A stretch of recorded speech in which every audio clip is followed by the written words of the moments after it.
I want to talk about whether social media has a massive impact on these protests because when I was growing up in the 1970s, 1980s, um, people were quite normal to some extent. I grew up in a small town.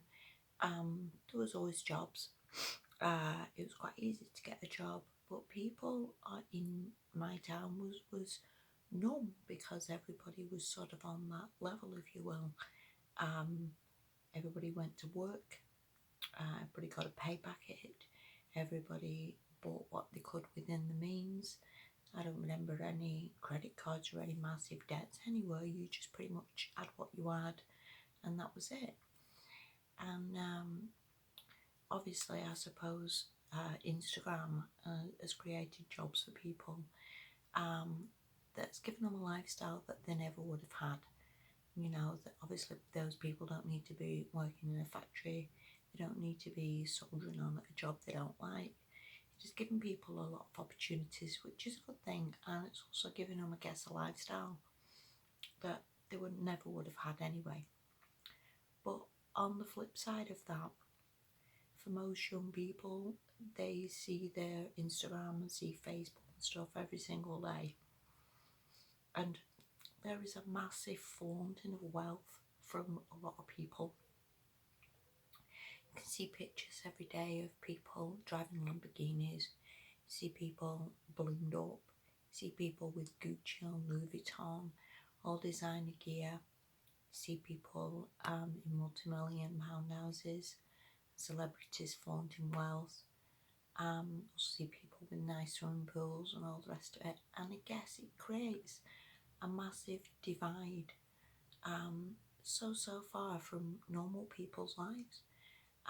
You know, if you're unemployed and you're hit with this stuff every single day, this must be so annoying for people. And this must be so stressful because they're so far from that life, and it must create such a feeling of jealousy and a feeling of anger and a feeling of feeling frustrated or feeling that they've somehow failed in life, or why haven't they got that, or why have they, you know, had to make do with nothing when other people have got whatever.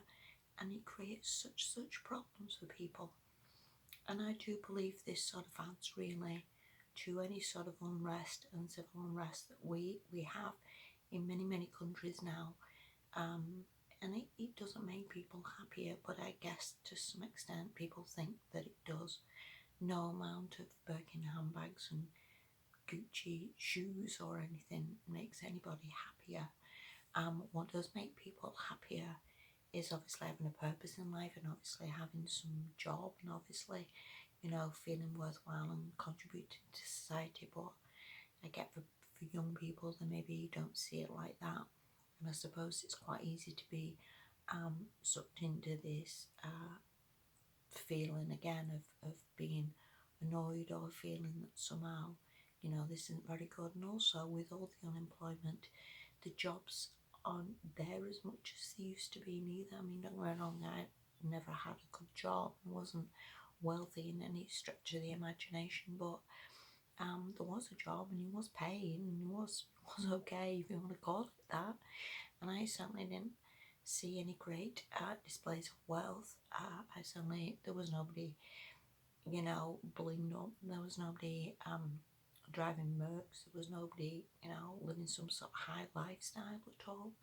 But it never bothered me at all. And I guess it's quite, again, easy for people to be sucked into believing that this is where they want to be in life, or this is what they want, or, you know, and it creates some great disparity. And I think it's going to be hard for it to come back from this. It's maybe going to be hard that some of that is let go of, or maybe some of that doesn't come back, or Louis Vuitton shops aren't in a lot of major towns and cities. Maybe a lot of this designer stuff will sort of fade away a little bit. Because in all fairness, there isn't that many people affording this. Let's be honest, there's not that many normal people, you know, who get a wage, who have a family to feed, who pay the rent or pay the mortgage or pay the gas, pay their electric. pay all this sort of stuff out. Nobody's got that sort of spur change, if you want to be buying all this stuff. There is quite a small percentage of people who have that sort of spur income or spare money left. And again, it is quite easy for people to be sucked into that and again feel that somehow they've been shortchanged or they need this or they should have that in their lives, which is so untrue.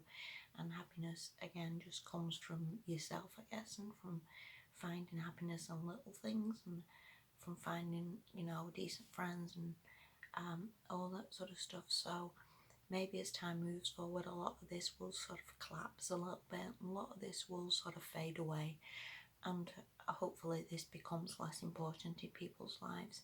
And I hope that maybe we see a bit of a change in that, that people stop thinking that this is the be all and end all, this is important, because it's really, really not. So yeah, let's hope changes come from this. Let's hope something positive comes from this. Let's hope that maybe again some of this sort of fades away and people see this as this really isn't important. That friends, family, all the rest of it, these are the important things in life, and not having some designer handbag. Hope that makes sense to you. Thank you so much for watching. Wherever you are, stay safe, look after yourself, look after your family, and yeah, bye for now.